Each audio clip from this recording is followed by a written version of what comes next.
High, চলেন আজকেও আপনাদের সাথে একটা ভর্তার রেসিপি শেয়ার করি। ভাবতেছি এখন থেকে ভর্তার ভিডিও বেশি দিব, কারণ আমার প্রচুর পরিমাণে ভর্তা খাওয়া হয়। আগের ভিডিওতে বলছিলাম না, মা কাছে থাকলে আমার ভর্তা বেশি খাওয়া হয়। এইটা হচ্ছে আমার ভর্তার সেকেন্ড ভিডিও, আর আজকেও আমি মায়ের হেল্পিং হ্যান্ড। আজকে বানাবো অনেক দিন ধরে ফ্রিজে থাকা শুটকি পটলের ভর্তা। নামটা একটু অদ্ভুত না? অনেক দিন ধরে ফ্রিজে থাকার কারণে পটলগুলো একদম শুটকি হয়ে গেছে, এই জন্য আমি শুটকি পটলের ভর্তা বললাম। চলেন শুরু করি। প্রথমে এই পটলগুলো আমি একটু ছিলে নিছি, এরপরে লবণ দিয়ে হালকা একটু পানি দিয়ে সিদ্ধ করে নিলাম। এইখানে একদমই তেল দেয় নাই, ভালো মতো সিদ্ধ হয়ে গেলে এবার মা বাটাবাটির কাজ শুরু করে দিছে। আমরা একটু ঝাল কম খাই, এই জন্য 3টা শুকনো মরিচ, তাও কিন্তু ভর্তা অনেকটাই ঝাল হইছে। শুকনো মরিচগুলা লবণ দিয়ে বাটার পরে এবার মা পটলগুলা বাটা শুরু করে দিছে।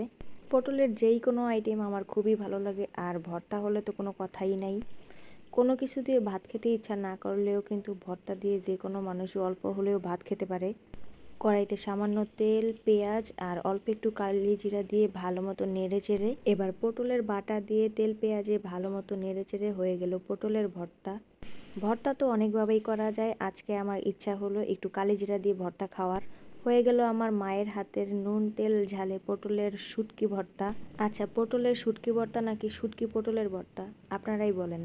লাল লাল ঝাল ঝাল পটলের ভর্তা অনেক মজা হয়েছে। আশা করি ভিডিওটা আপনাদের কাছে ভালো লেগেছে। ভিডিওটা এখানেই শেষ করলাম। সবাই ভালো থাকবেন, সুস্থ থাকবেন। আল্লাহ হাফেজ।